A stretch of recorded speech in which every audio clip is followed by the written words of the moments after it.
Hello everyone, Bill Molyneux here for Bill's Wargame World, and welcome to my basement. Um, I'm going to do my introduction for my documentary on Donald Featherstone, Donald F. Featherstone of Great Britain, England. Um, there is a second Donald Featherstone who created the pink flamingo, the plastic pink flamingo. So for those new who never heard of Donald Featherstone, he is one of the top people that wrote books and helped the hobby of miniature wargame. Now, I consider H.G. Wells as the grandfather of wargaming, and then Donald Featherstone as the father of miniature wargaming. There are others, but we right now this documentary is going to be in three parts, three 15-minute sections: his early life, um, and his early first couple books.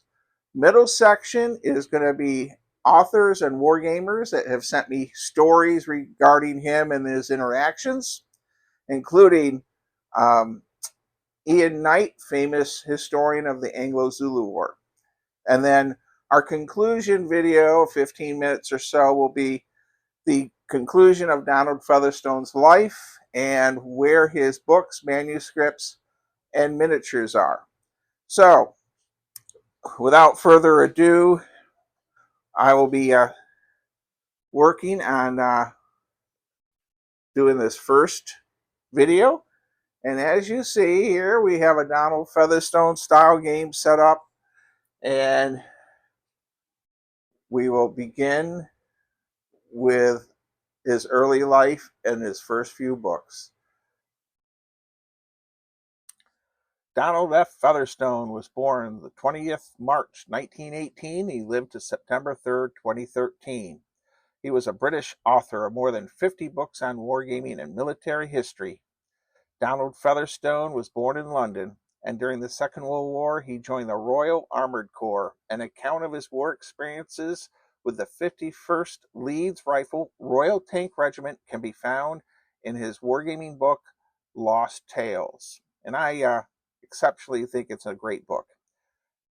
Now, Donald had written several books on armored combat because he had all that experience. And we have a war gamer named Stuart Wilkes sent this in. The short version: when I lived between Southampton, I used to occasionally game with Don in his loft war games room. Even as a very senior gamer, he was up and down that ladder with ease. He told me on a special day, I can't remember the date, but he was the lone survivor of his tank mates. No one else was still alive of the tankers but him. And here we have another tank story from Jack Brendel of Arizona, saying that he met Donald Featherstone at a lecture at an HMGS event. And he talked about in North Africa, they would go out recovering 75 millimeter guns and other parts from knocked out Shermans and installing them in their Churchills. They were called Churchill NA-75s or something like that. And he said it was a lot of hard work in the desert. George Bradford published Armored Fighting News, who also had some knowledge about it and wrote a story about it. I don't remember much more than that. We're talking over 20 years ago. Game on from Jack Brendel. Well, Donald Featherstone started off with this book here, Donald Featherstone's War Games. Battles with Model Soldiers is the first book I had, and that was given to me by some friends in high school. Now, tackle with model soldiers this way. All right, we're going to spend a few minutes on this. You're going to see back then you had to make a mold to make a lot of your own figures. That's right. Wargamers have no idea how easy they have it. And here we have Donald Featherstone over a hot stove with a saucepan in his kitchen, boiling lead, pouring the molds in the kitchen. And of course, many spouses would refrain from pouring lead. Now, you got to admit, things have come a long ways in wargaming. And not just in making figures. I got to say that books and rules also are so plentiful now. The American War for Independence book that's shown right here This is one of my favorites of Donald's. It has some great rules, and I use his rules for my 54mm wargaming. They're phenomenal. This book contains some incredible scenarios, notes, and rules. There's several sets of rules in this book and about 12 battles and a timeline. And for the time period that this was printed, in 1972, I believe it is, it has 77 this was printed.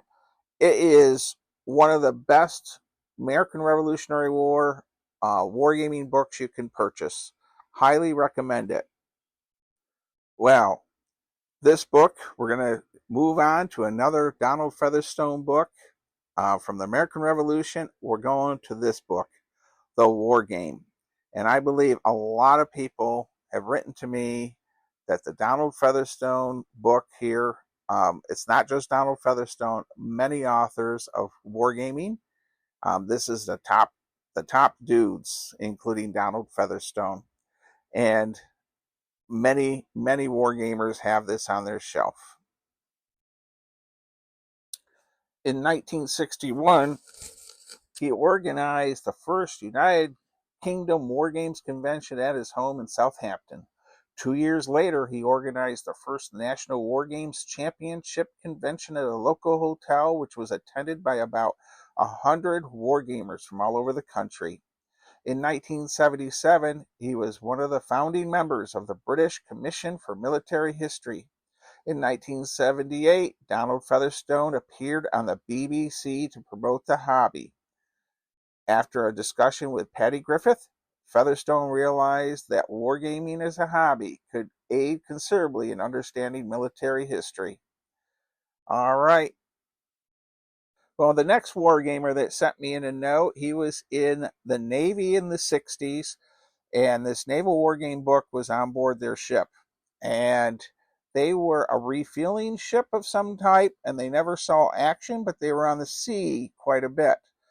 So they carved out ships, mostly American Civil War, according to his notes, and they made little Confederate ironclads out of soap bars and monitors, and their ships, he says, were actually better looking than the ones in Donald's book.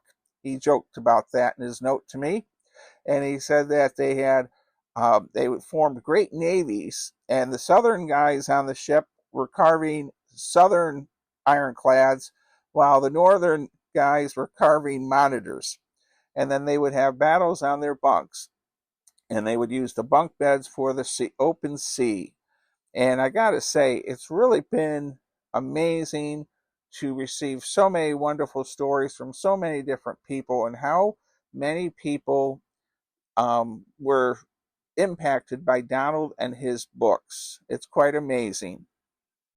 Well, we're going to end out part one of our three-part series, and I'm going to do the book list. War games, tackled with model soldiers, naval war games, air war games, bowmen of England, at them with the bayonet, advanced war games, war game campaigns, history project archives, handbook for model soldiers, battles with model soldiers, military modeling, MacDonald of the 42nd, conflict in Hampshire, Pointers, War Games Through the Ages, Volume 1, all for $1 for a day, solo wargaming, tank battles in miniature, battle notes for wargamers, Captain Carey's Blunder, War Games Through the Ages, Volume 2, War Games Through the Ages, Volume 3, Skirmish Wargaming, Wargaming Ancients and Medievals, War Games Through the Ages, Volume 4, Wargaming Airborne Operations, Wargaming Pike and Shot,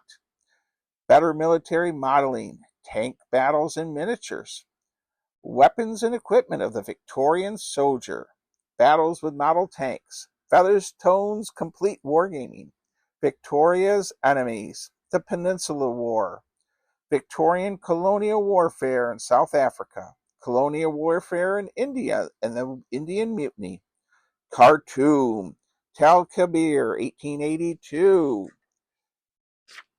We also have the history of the English longbow, Omdurman, Redcoats of the Ra, Warriors on Warfare, Khaki and Red, Bowmen of England, Pens and Swords books, Battlefield Walker's Handbook, Donald Featherstone's Lost Tales, which includes his tank stories of being in World War II in a tank, Donald Featherstone's The Baggard Man, Victorian Cavalryman, and last but not least, Donald Featherstone's Wargaming Commando Operations.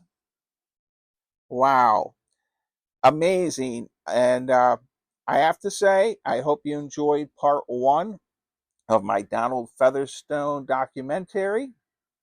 Part two will include stories from other authors and their recollections of their adventurous stories and wargaming with Donald Featherstone. I hope you enjoyed this. Thank you very much. Stay safe, be kind, and be courteous.